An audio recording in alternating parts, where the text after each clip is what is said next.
So it looks like Europe is getting ready to hit us where it hurts the most, our military industrial complex, which, I mean, I get it, but come on, guys. We good? No? Not at all? Okay.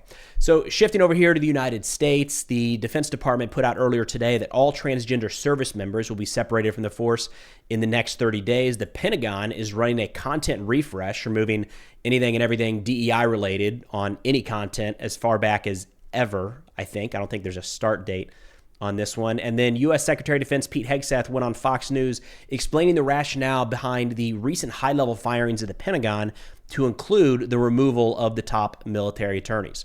So let's get started. Beginning here with this article that came out yesterday from The Times talking about MOD, the British Ministry of Defense, making kit wish list after $6 billion increase in defense spending. They say officials have been advised by U.S. insiders to reduce Britain's reliance on American equipment. And that's kind of the story here. Now, as a little bit of a background, just a couple days ago, the United Kingdom announced an increase in their defense spending from 2.3% of GDP to 2.5% of GDP over the course of the next 2 years. So there's a lot of talk about what are they actually going to spend it on. And right now it sounds like munitions, new technology, UASs, is kind of the top of the wish list, which makes sense. The things that we're actually seeing utilized in modern warfare. But it sounds like behind the scenes, a British defense figure who is not part of the government, and that's important here, was told privately by U.S. officials that it should recalibrate its reliance on U.S. equipment. This was after suggestions were allegedly raised within the Trump administration that the UK was getting equipment too cheaply, a British defense figure privy to the discussions said. That piece, I haven't heard much about the U.S. being upset that the UK was getting anything cheaply, but of course, that's something to consider here. Wouldn't shock you probably, right? If Trump came out and said, well, actually, we sold that too cheap. We're going to need more money, or we're going to jack up the price the next time around. That feels very much like something he would say. So I understand why that might be in here. This caught my attention even more, where they said that a U.S. administration could put restrictions on kit from the U.S. and that if countries are deemed, quote, not to be doing what you're told, you will suddenly find out missiles won't fire and planes won't fly. You have to be careful. That's a big accusation. It's also being stated by unnamed officials, and it's unnamed, not even government officials, but defense officials. So from, our military industrial complex, if you will, Boeing, Lockheed, Raytheon, that kind of thing. And I wanted to highlight this because, first off, you have to take this with a huge grain of salt because the people are not willing to go on the record. The second piece of it is it makes sense. I mean, if you just look at how the transatlantic relationship has played out just in the course of the last couple weeks here, it's kind of a no-brainer for Europe to shift away from the United States as kind of the core of their defense industry, right? So we've seen in a couple key statements, U.S. officials talk about how we're pivoting over to Asia, and NATO countries need to be responsible more for Europe themselves. And there was, if you recall, just about a week ago, there was talk that Musk was considering shutting down Starlink in Ukraine. It looks like right now that maybe that was a consideration. It doesn't appear to be happening. Musk came out and said that was entirely fake. But even at the beginning of the war, we did see some manipulation with those Starlink systems that caused Ukraine to not be able to conduct certain strikes at certain times in certain areas. If you're a European country trying to pivot to, being able to take care of yourself and maybe not as reliant on the United States, it makes complete sense that you wouldn't want to tether yourself even more to the U.S. defense sector. So again, whether the actual concern is that the United States would genuinely shut down missiles and say, you can't use this missile at this time or not allow an aircraft to fly, I'm not entirely sure how effective that would be. But you could see a scenario where, say we have a weapon system lined up to go to France and we get in, a diplomatic tiff with France. Maybe we move them down the list a little bit and say, hey, well, those systems are actually going to go to Taiwan first, and then we're going to send the next ones to Australia and the next ones to, and all of a sudden France isn't getting their system this year. They're getting it in 3 years. So not crazy that Europe is looking at all this saying, hey, maybe we should be more self-reliant. Now, shifting over to some domestic DoD news here. Just earlier today, the Pentagon released a memo where they said in the next 30 days, all transgender troops within the U.S. military will be medically separated unless they receive a waiver. This is this is a controversial issue. It's been a hot button issue, I guess I should say, in more in politics than our military. This is one of the places where a military issue has kind of bled into politics in a big way in recent years. I'm not entirely sure on the waiver process here. The way they put it, if I understand correctly, was essentially that if people are able to carry out the responsibilities and meet the standards of the sex that they are now claiming, they could submit a waiver to try to stay. I should say the waiver process in the military can be very, very murky. I went through some of this when some of my soldiers applied for medical and religious waivers and exemptions to the COVID vaccine. I don't think a single one of them got approved. I don't know how good those packets were. But my job was just to give them the information to help them move it along. So I don't know if they kind of half-assed those things or if they were genuine objections and, there was no real desire ever to provide waivers. But either way, it looks like about 15,000 is the total number, the closest I've been able to come up with. 15,000 transgender troops in the United States likely to be separated here in the next 30 days. Now, sticking with the news coming out of the Pentagon, these are not the stories I typically cover, but it's also kind of the focus of what's happening in DoD right now. So just a few hours ago here on February 27th, the Pentagon released a digital content refresh memorandum saying that they would be scrubbing, must remove, and archive news articles, photos, and videos promoting DEI, diversity, equity, and inclusion, related to critical race theory and all this stuff. I didn't see a start date on this, so I don't know if this is going back like forever, ever, or part of me thought maybe they'd just say like from the start of the Biden administration, but who knows? That sounds like an absolute headache, if you ask me. But this has been a part of the Trump executive order that the DoD has been enforcing, is removing all DEI type programming and activities from the force now and going forward. So we've already seen that play out with some cancellations. This is the first of wipe it from, I don't want to overstate this here, but like wipe it from history, remove all of the past stuff suggesting anything DEI related. Now, I'm looking forward to the day where we start to do some Pentagon press conferences because I think that's going to be really, really important. We haven't had one yet. So we're just over a month now into this current administration. We haven't had secretary. Now, it wouldn't necessarily be the secretary. It'd probably be his press secretary or an assistant. For reference, under the last administration, General Ryder or his counterpart, whoever it would have been at the time, did their first press briefing 3 days into the after the inauguration. So it's normal to have these. We haven't had one yet. That said, instead of this, we are seeing a lot more activity from the current Defense Department officials on social media. And we'll get into some of the handles that you can follow if you want to try to keep up with defense-related news. But I thought what we could do now is jump over to a Fox News clip where Secretary Hegseth went on this past weekend kind of answering a lot of questions. So they might not be standing up in front of the Pentagon press corps, but in this case here, Secretary Hegseth is answering questions on Fox News, and I thought it would give us a little bit of insight into what's happening. So let's give it a listen. Welcome to Fox News Sunday. Hey, Shannon. Okay, so let's start here. Tomorrow marks 3 years, an anniversary of the start of this war. Russia apparently is planning to declare victory tomorrow. There are propagandists who say they're going to share messages that the West essentially abandoned Ukraine. I mean, how does the U.S. and will it counter that messaging if that's a victory lap Russia tries to take? Well, Vladimir Putin can attempt to take all the victory laps he wants. The reality is the president is focused on one thing and one thing only, and that's stopping the killing and the destruction across Ukraine and ensuring an enduring peace. So both sides are going to make a lot of claims, and the president has very directly engaged both sides in real time. There's bilateral negotiations with Russia, which, by the way, no one else has been able to do. Joe Biden was never able to bring Russia to the table for actual peace talks. Only Donald Trump. He's the only man in the world that would be able to do that. He's also engaging directly with Ukraine. There's going to be bumps in the road in these conversations when you're seeking a historic peace. And ultimately, our role is to do just that, and President Trump is doing that. So I don't need to get into the characterization of, we know who invaded who. We understand the stakes of this game. America, more than any other country in the world, has invested in helping Ukraine defend itself. Now it's time for peace, and that's what the president is dedicated to. Why has it seemed that there is some reticence to say who invaded whom or who's responsible for this? You know, there are questions about reports that a G7 statement, the U.S. opposed calling Russia the aggressor in that statement, and also there are these warring resolutions allegedly at the UN. The U.S. wanted to essentially water down what Ukraine is trying to offer. This is what the Wall Street Journal reports. But before diving into that, I just want to say that statement that Russia was getting ready to declare victory a few days ago, I didn't see that anywhere. Like, even on like kind of peak Russian propaganda channels, the only, I don't know where they got that piece of information. So it wasn't like a letdown that Russia didn't declare victory.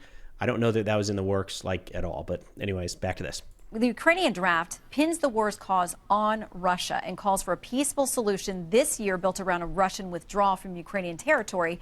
The U.S. resolution makes no reference to who started the war and makes no specific demands of the Kremlin. You know, your former colleague, my current colleague, Brian Kilmeade, pressed the president numerous times on this on Friday, and he finally did say, okay, Russia attacked. But why does it seem there's some hesitance to say that? My question is, does all the finger pointing and pearl clutching make peace more likely?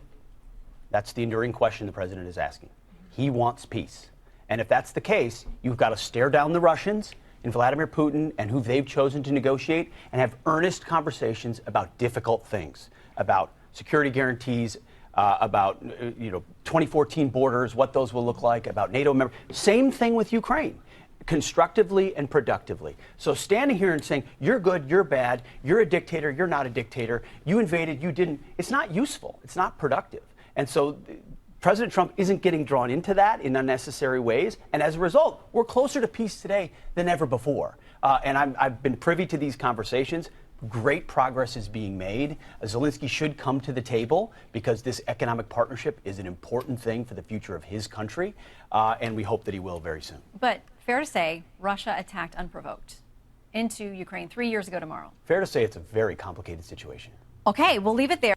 All right, we have watched people trip over this for a while now, that question. And look, I get frustrated in a lot of programming, especially political programming, where there's this like a loyalty test or purity test, right? Like, will you say this thing or will you confirm this thing? And it's just trying to get on the record, like, will you say it or not say it? And it's frustrating. This one's weird. If I'm being honest, there's a little bit of that. It does feel like this purity test being thrown around, but I think it's only coming around because so many people are not willing to say that Russia invaded Ukraine. Russia says that they invaded Ukraine, for what it's worth. On their channels, they talk about it. They celebrate it. It's an interesting hill that we're seeing a lot of folks not necessarily die on, but really push back on. I understand the desire of wanting at this point to try to come across as like a neutral third party, but that's one of those where, I mean, we watched the tanks roll across the border, right? We know, where is Russia today? Is Ukraine, I guess they're in Kursk, right? But the majority of the fighting is taking place in Ukrainian territory. It seems very, very simple to say that was a Russian invasion of Ukraine. But nonetheless, still seems to be, for whatever reason, a challenge for a lot of our administration to say that. You have said previously that Putin is a maniac. You've called him a war criminal. How would you describe him today? He's someone we're negotiating with to end a conflict. What I said as a private citizen has no bearing on what, as Secretary of Defense, my job is as far as the characterization of a regime. I need to make sure our troops are ready. I need to be able to give advice to the president vis-a-vis future military aid, the posture in Europe. But I'm not driving these negotiations. I mean, Mike Walls and the Secretary of State and the Vice President and others are directly involved in these discussions. We're going to get to peace. But what the Defense Secretary thinks about Vladimir Putin is more or less irrelevant in this. I want peace. I want the killing to stop. I'm going to play my role. And Donald Trump is leading it. And we're closer today than ever before. Does the U.S. have a role, though, on the world stage to say, this is a bad person, this is a dictator, this is an aggressor? Do we have a responsibility to say that? No, we have done that plenty of times. And it's not a crazy statement to say there was an incursion into Ukraine. There was an invasion into Ukraine. Everybody, I mean, it was previous administration. That is kind of, like, that's I guess kind of what I'm getting at, right? People will recognize it, but also then not. And anyways, incursion is not a great word. Biden used that at one point right before it began, I believed. And that was the wrong term to use then. Incursion's the wrong term to use now. War is a good one. Invasion is a good one. Who said a minor incursion and then welcomed Vladimir Putin, took that as a signal of weakness and entered. The other thing to step back on Ukraine here, Shannon, that's really important. Every part of this discussion for President Trump is from a position of strength. The perception from Vladimir Putin that Donald Trump is strong and means what he says has driven them and the Ukrainians to the table with an opportunity for peace. There's nothing weak about it. It was Obama and Biden that allowed the Russians to take land, take territory, and be aggressors. Donald Trump never has. He's going to bring peace that nobody else would be able to do. Okay, so a couple of that's one thing worth hitting on the whole conversation, that the invasions did occur under Obama in 2014. We can date that, of course, and then Biden in 2022. There's no debating that. But I think sometimes we forget that the fighting was ongoing that entire time, and there were a lot of Ukrainians killed at the hands of the Russian military during the Trump administration. So the fighting didn't turn into a larger war, but it was very much ongoing throughout the entirety of the last Trump administration. And in terms of approaching this from strength, I like that. I think that is where the United States should sit in the world, personal assessment. We keep hearing that from our officials. I'm not sure that's entirely how it's being received in Russia, just from how things are coming out. Right now, it seems like we've said a lot of things. We've thrown out the idea of European peacekeepers, and Russia a couple days later says, yeah, that's not in the cards at all. So I'm not entirely sure that we are being viewed by Russia as some of our officials think we are, and that Putin necessarily looks at Trump and the current U.S. administration as coming from a position of strength. Maybe stronger than under the previous administration, could be, but we are still seeing some jockeying by Putin to suggest that he feels he very much has the upper hand in these negotiations. Deals trying to come together here, one that would end the conflict, but a separate one with the U.S. and Ukraine potentially about rare earth minerals, security guarantees that we may provide them in that scenario. So there's that. There are also these foreign leaders from France and the UK coming this week to the White House. Alex talked about them potentially putting together a 30,000 strong force of peacekeepers. Is there any scenario, whether it's the rare earth minerals agreement, whether it's this force that the Europeans want to stand up, any scenario in which U.S. troops are on the ground in Ukraine? No. We've been very clear about that. U.S. troops will not be on the ground in Ukraine. But an economic partnership is important, and an important commitment to Ukraine. My message in Brussels, which ruffled some feathers, and that's okay. That my point there was to inject realism into the conversation, was, hey, on the continent, Europe should lead. So it's very encouraging to see European leaders saying we're prepared to step in Ukraine and help provide security guarantees. We welcome that, and we hope they step up and do it. Okay, starting Friday. The no U.S. boots on the ground, that has been a hard line, and they've stuck to that in this administration and the past. So for what it's worth, I do like when that question comes up, there's no waffling. It's a hard no. If that's the answer on something, don't tiptoe around it, right? And that's what the Secretary did here. Friday night, some big changes at the Pentagon in personnel and leadership and assignments. Senator Reid, who is, as you know, a veteran, he is the ranking member on Senate Armed Services Committee, wrote this. He says, a clear message is being sent to military leaders. Failure to demonstrate personal and political loyalty to Trump could result in retribution even after decades of honorable service. Goes on to say his military officers must remain free to give their best military advice without fear of reprisal. Is there room in military leadership for those who have loyalty to President Trump, but to those who may feel like that could be in conflict at some point to the Constitution? That's a total mischaracterization from Senator Reid, as has been most of the hyperbole in the press around this. There is civilian control of the military. Nothing about this is unprecedented. The president deserves to pick his key national security and military advisory team. There are lots of presidents who've made changes, from FDR to Eisenhower to H.W. Bush to Barack Obama, who fired or dismissed hundreds of militaries during his term. There were 6 3- and 4-star generals that were moved into different positions or retired on Friday night. Of 160 3- and 4-star generals, this is a reflection of the president wanting the right people around him to execute the national security approach we want to take. And I have a lot of respect for C.Q. Brown. I got to know him over the course of a month. He's an honorable man, not the right man for the moment. And ultimately, the president made that call. And Dan Raisin-Kane is going to be a fantastic chairman. I look forward to working with him. And he will give straightforward advice, as he did to President Trump, on the defeat of ISIS. No one else said it could be done in a matter of weeks. Raisin-Kane said it could. And guess what? It happened. And the president respects leaders who untie the hands of warfighters in a very dangerous world. I think Dan Kane's the man to meet the moment. Okay. All right, got a lot there. So the question of can the president remove military officers, it's not a question of can, it's should he and why. And that second part is up to the president and the administration if they want to lay that out. And I feel like that's been lost in some of this. There's been strangely too much pushback in can the president make these moves, and there's no legal pushback to that at all. Like 100% is within the president's right to make these moves. Now, one of the talking points that's come up around this is I think it was 197 under Obama. That doesn't really help the conversation here, because that 197, Jim Laporta, a great reporter, kind of dialed in on this the other day. That was over the duration of Obama's term in office, and it included like DUIs and domestic assault and all sorts of things like that. So it wasn't as though Obama went in and said day one, we're removing 197. That was the entirety, to my understanding, of the military officers he removed during the course of his tenure in office, which of course 8 years is a lot longer than a month at this point. The nitpicky here, but it's important, we have not defeated ISIS. General Kane did an incredible job coming in, devastating ISIS, taking most of their territory back via the air, and we had some local partners on the ground, of course.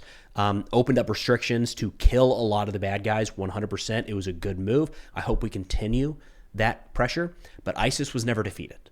They were significantly degraded, but they still exist today. They still exist today in portions of Syria that we bombed them under the exact time period here that the Secretary is talking about. So I get frustrated when I hear that, because I'll then have people, we'll talk about a story for ISIS here in a few weeks or a few months, and somebody will say, I thought for sure they were defeated, and they never have been. They weren't defeated then. They're not defeated now. It's still very much a threat to U.S. national security.